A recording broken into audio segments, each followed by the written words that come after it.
Welcome to How You Livin', a transformative podcast featuring best-selling author, inspirational speaker, and minister, Dr. Rick Rigsby.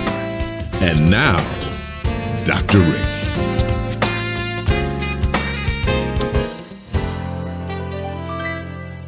Hello, friends. Thank you so much for listening. I want to discuss the need for a refuge, a quiet place, a peaceful place, a place that's safe in the midst of a storm. Now, when I say storm, I'm not referring to actual weather events that occur in our physical world.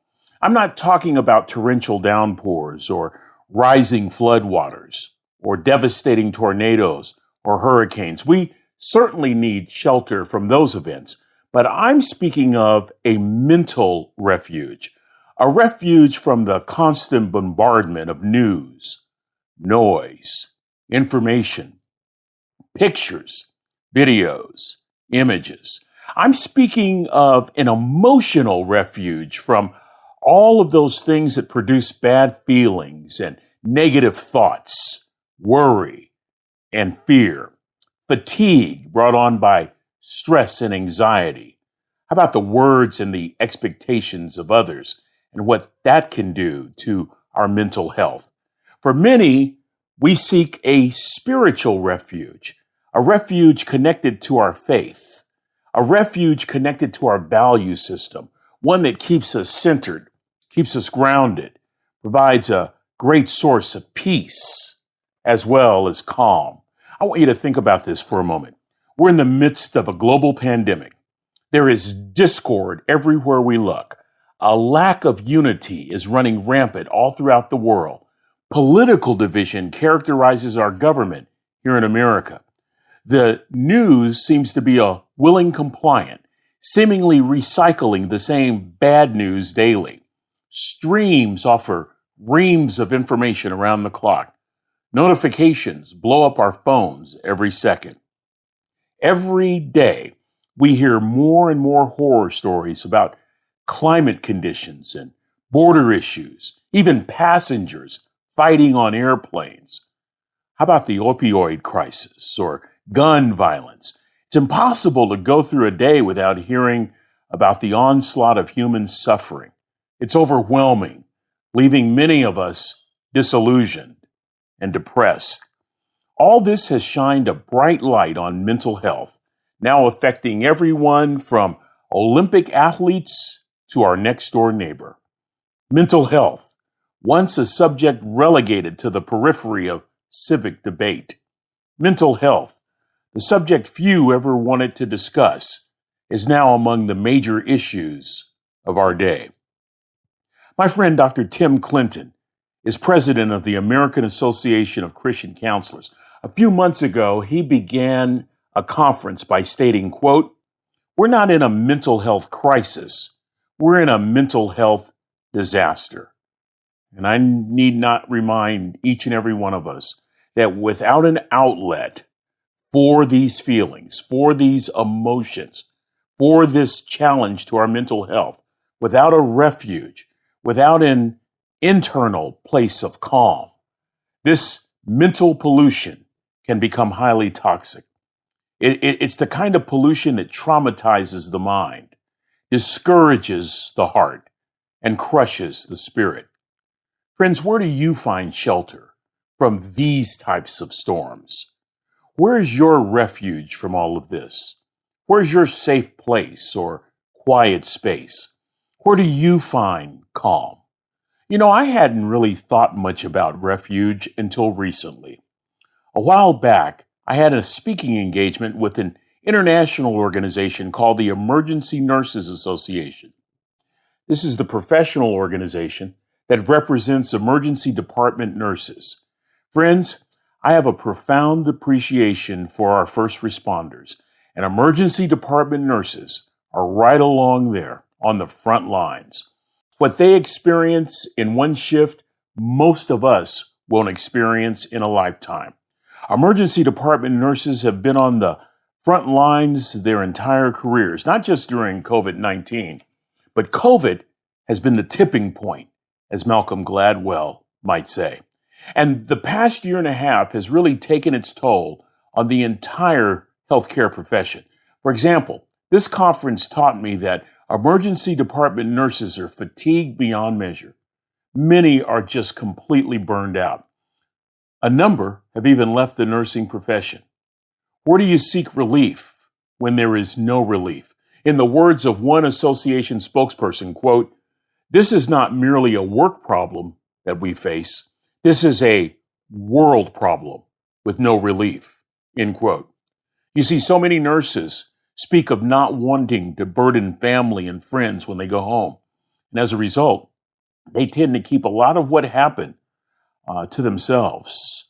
You know, it's a very devastating thing to watch anybody die. Imagine watching people die and being with them during their final moments on earth. And imagine that on a daily basis. There's this fantastic documentary that I watched in preparation for my speech.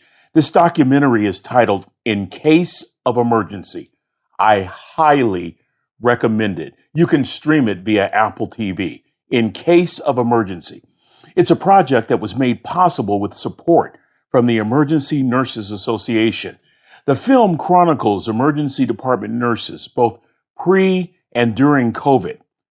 I was simply blown away by what nurses face every single day. You cannot even calculate the mental wear and tear. Where do they find relief? Where do we find relief?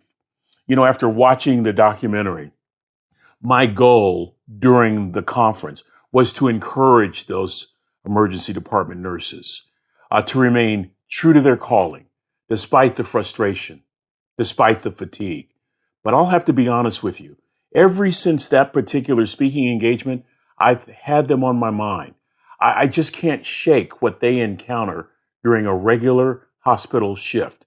And I've been asking myself, how do we seek refuge? I came across an article written by Graham Collier. It's titled "Looking for a Refuge," Psychology Today, 2014. He describes a refuge as, quote, "a private place at which point conversation stops, a place where you can gather your thoughts and your feelings without being disturbed. It's where you can feel at one with yourself, even psychologically safe." Collier goes on to say, "It's a place where you can be all by yourself, because I think that only then can you get to that state of meditative calm, which, as it says in Holy Scripture, is a peace that passes all understanding. It's a place when you seem to step out of the world for a moment or two and feel yourself becoming a different person, completely fulfilled, everything accomplished, transported to a near sublime realm of existence, on cloud nine, as they say," end quote. Friends, I would encourage each and every one of us, myself at the very top of the list, to seek often, if not daily, a safe place, a quiet place, a place of refuge from the emotional storms of life. Here are a couple of suggestions if you don't have a regular practice. And these suggestions come from friends that I know. I know many people that practice yoga, and they are completely different after one session. I know a number of people, myself included, who practice meditation. I know a lot of people, myself included, that practice prayer on a daily basis. I know people that have a quiet time regularly. I know a couple of folks that place a demand so much on quietness that they have a time of silence in the morning as well as at other times throughout the day. How about reading quietly or listening to music? How about being in nature? For me, friends, the busier I get, the more public I become. Seemingly, the more criticized I get and the more bombarded I get with requests or not meeting the expectations of other people or feeling the brunt of their words when they're disappointed in me. I seek these quiet spots, and for me, playing 9 holes of golf all by myself on a golf course that is not crowded has become a refuge, a real safe place. For some, it's fishing or hiking. For others, it's just doing or just being by themselves in solitude, enjoying something that offers peace, that offers calm. Discover what works best for you. For me, it's sitting quietly and looking at water, any body of water, any type of water. I can look at a stream and I can watch the waves crash from the ocean. I love being near water. For my wife, it's sitting quietly in nature. She loves the mountains and is just as easily calmed by sitting quietly and peacefully in our backyard. As a man of faith, I find great comfort in reading scripture out loud. The Apostle Paul's words in Philippians, that represents one of my favorites. Listen to this. Finally, brethren, whatever is true, whatever is honorable, whatever is right, whatever is pure, whatever is lovely, whatever is of good repute, if there is any excellence, and if anything is worthy of praise, let your mind dwell on these things. I like that. It calms me.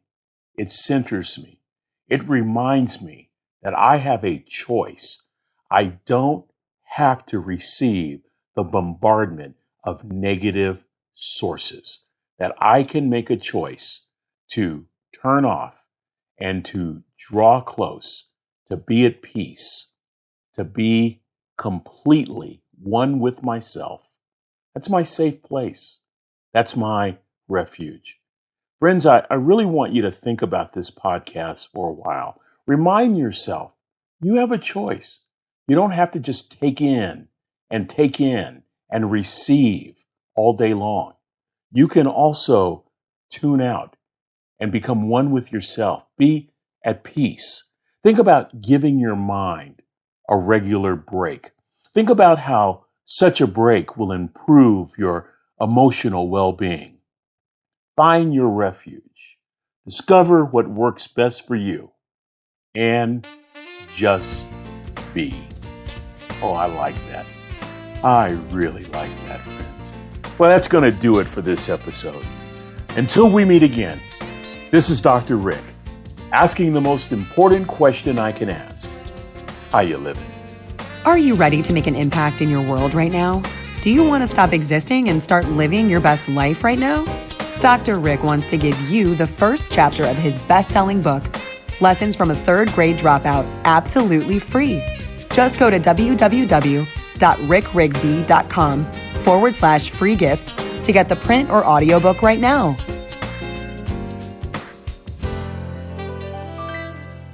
This is thepodcastfactory.com.